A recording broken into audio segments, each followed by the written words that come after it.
उत्तर प्रदेश में कैबिनेट मंत्री और सुभाषपा प्रमुख ओम प्रकाश राजभर बुधवार को वाराणसी पहुंचे।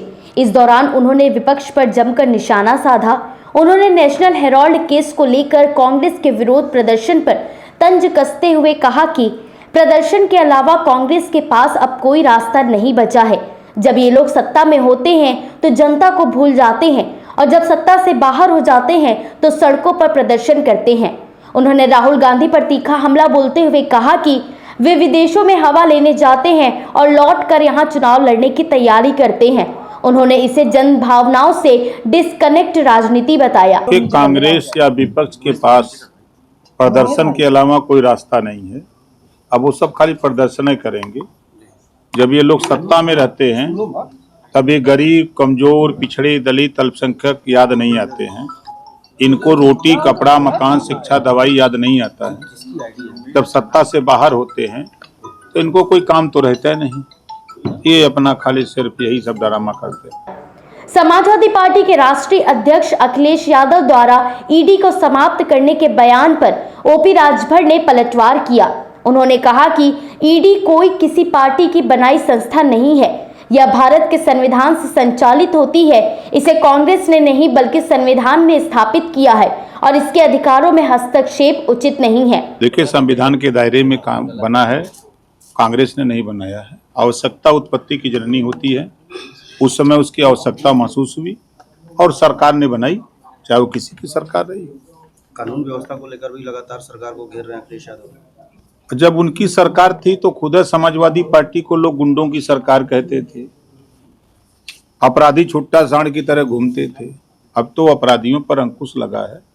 जो बड़े अपराधी हैं या तो जेल में हैं या तो कायदे से रह रहे हैं। ओपी राजभर ने हाल ही में उठे राणा सांगा विवाद पर भी अपनी प्रतिक्रिया दी।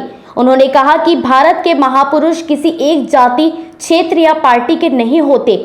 वे पूरे देश और समाज के लिए होते हैं और उनका सम्मान सभी को करना चाहिए। उन्होंने यह भी कहा कि राजनीति में इतिहास को तोड़ मरोड़ कर प्रस्तुत करने की प्रवृत्ति ठीक नहीं है। महापुरुष सबके होते हैं। अब चाहे गौतम बुद्ध जी हों, चाहे महात्मा ज्योतिबा फूले, सावित्रीबाई फूले, चाहे बाबा साहब डॉक्टर अम्बेडकर हों, छत्रपति साहू जी महाराज हों, पंडित दीनदयाल उपाध्याय हों, चाहे कोई भी हो, तो वो महापुरुष सबके होते हैं। सबके लिए काम करते हैं, प्रदेश के लिए, देश के लिए। जो उनके विचार होते हैं, जो उनके संदेश होते हैं, वो पूरे समाज के लिए होते हैं, किसी एक जाति के लिए नहीं होते हैं। अगर हम बाबा साहब डॉक्टर अम्बेडकर को ही लें तो बाबा साहब डॉक्टर अम्बेडकर का विचार 3 ही मंत्र है पूरा उनका। शिक्षित हो, उन्होंने किसी एक जाति धर्म के लिए नहीं कहा, उन्होंने पूरे समाज के लिए कहा कि शिक्षित हो, संगठित हो, संघर्ष करो।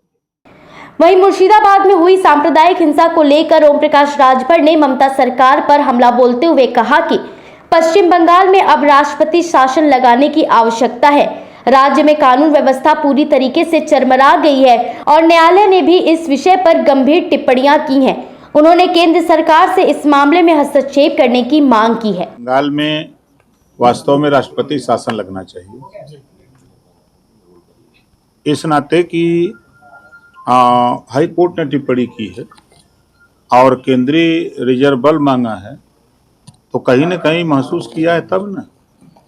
तो हमारे हिसाब से तो जिस तरह वहाँ घटना हो रही है और जिस तरह कोर्ट टिप्पणी कर रही है, लोग मारे जा रहे हैं, भाग रहे हैं लोग छोड़ करके प्रदेश, तो वहाँ राष्ट्रपति शासन लगाने की जरूरत है। योगी जी कह रहे हैं कि लात के बहुत बातों से नहीं मानते, क्या लगता है सही कह रहे हैं?